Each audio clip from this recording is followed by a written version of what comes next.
Alan, congratulations on the victory, but marred by a couple of nasty-looking injuries. What is the news on Adam Beard and Rhodri Jones? Beardy's going to hospital to have an X-ray, but looking promising, to be honest. Rhodri Jones, issue around the shoulder. Whether it's dislocated or not, we don't quite know yet, but he'll be out for a few weeks. What sort of state was Adam Beard in the dressing room then? He wasn't there. As I said, he went to the hospital for an X-ray. Well, best wishes to him. What about the match as a whole? It's a victory, even if it wasn't spectacular. Yeah, it's a derby match. That's derby football, and anybody that's played at that level knows that they're a cagey affair. I felt, we had really good dominance early on, scored a good try. We need to look at the process behind the Cardiff's response. For all intents and purposes, it looked like a clear interference. It wasn't picked up by the officials, and there was no TMO at that stage in the game, which obviously is a bit of a discredit to the Pro 14.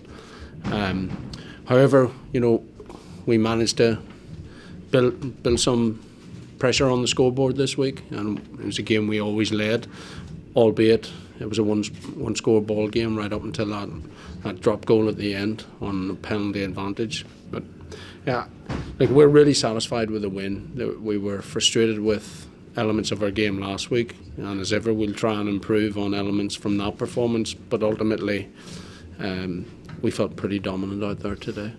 You mentioned no TMO. It wasn't something that some of us were aware. What's the situation as far as you knew? For the first 5 or so minutes, certainly Cardiff try, there was no TMO, and there's clear interference there, and at this level of the game that can't happen.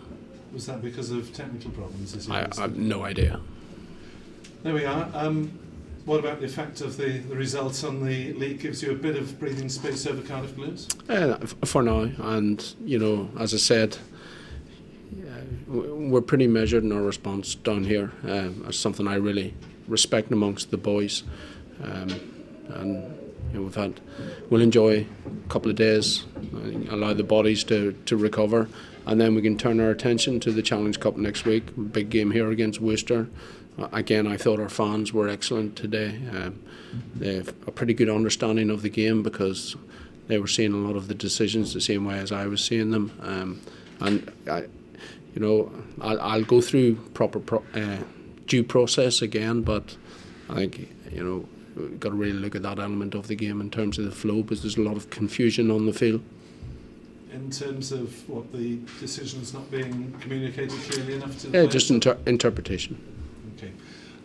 Looking at individual performances, Scott Williams, try scorer and a decent game going forward? Yeah, Scott probably needed that. That's just he'd been out for. I don't think people realised how long he'd been out for. He's tremendous for us, in many elements of the group and the squad and the environment. But it's great to see him play like that again and to get his score. I didn't bring on Watkin on. I probably should have at some stage, but we were going well and we were creating opportunities.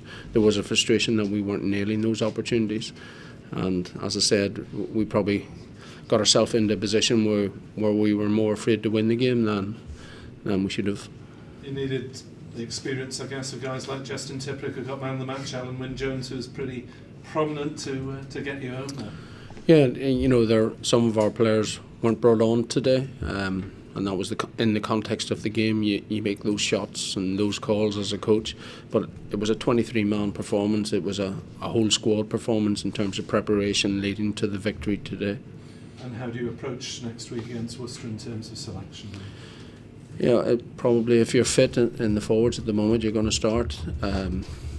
Joking aside, again, discussions with our medics, see how people shape up tomorrow and Monday. The boys have a couple of days off before we turn our attention to Worcester on Tuesday. But how big a factor is going through in the European Challenge Cup? How important is it for you as a region? Yeah, we'll be aiming to win here next week. We're very proud of what we're starting to create here at the Liberty, and after that result we'll see where we are in the pecking order of the pool, and that'll decide our focus for the following week. Alan, regards to the TMO, is that something you're going to bring up with the league? Well, like I speak to Greg Garner, who's a good man on a regular basis, but there are some, you know, I need to find out exactly the reasoning behind it, but that could have been critical, you know.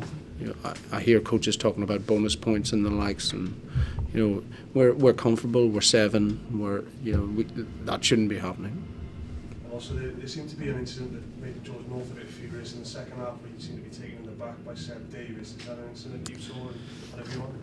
I've just had feedback from S4C and saying like they believe it's a yellow card. Again, I'll look at it and I'll go through the proper challenge. With regards to George, he started like a house on fire here, and he's had a bit of a quiet patch now. Hopefully he can kick on after scoring today. Yeah, it's great. He's a great person, and again, like Scott, he's been a tremendous addition to our squad, as has Allen. And you know, I suppose it's like being a striker in soccer. You want to be scoring goals, and you're judged in that. And that's sometimes only what people see, but he brings so much more to his game. I believe his game's improving. His aerial skills, you know, the last box kick, he's right under that. That leads to the penalty. So, in those moments, it's pretty special. With the TMO, from your understanding, when did it kick in?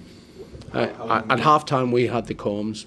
Obviously, I don't want to take away from the victory today. It shouldn't be the headline, but in the context of close games, yeah, you know, it's an area that needs to be tidied up. So was it just that 5 minutes you're not aware that there wasn't one? Certainly up to Cardiff score, whatever stage in the game that was, there was definitely no TMO. Our analytical team are excellent, as I'm sure other teams are. They check everything before the game. The comms are coming through from the referee. The comms are coming through from TMOs. But we didn't have any of that until half time. And that's, for me as a coach, and in the world I've been in, I'm 51 now, so I've been around a while. So I can say this with a little bit of substance, it isn't good enough. In terms of this conference, do you think it's wide open with Glasgow having gone down out in Benetton? Yeah, it's like I said on Wednesday that if you flick the top 2, 3 sides, 4 sides into the other conference, they're all in the pecking order for 2nd and 3rd. Whereas in this conference, 6, 7 points now, divides top to 4th or 5th. So look, it's tight. We play Glasgow next, so no doubt that'll be a dinger. How do you feel Allen Wynne went? As Allen Wynne goes, and do you know, I don't want to take away from his performance. I think the guy's exceptional. He's one of the most consistent rugby players I've ever worked with.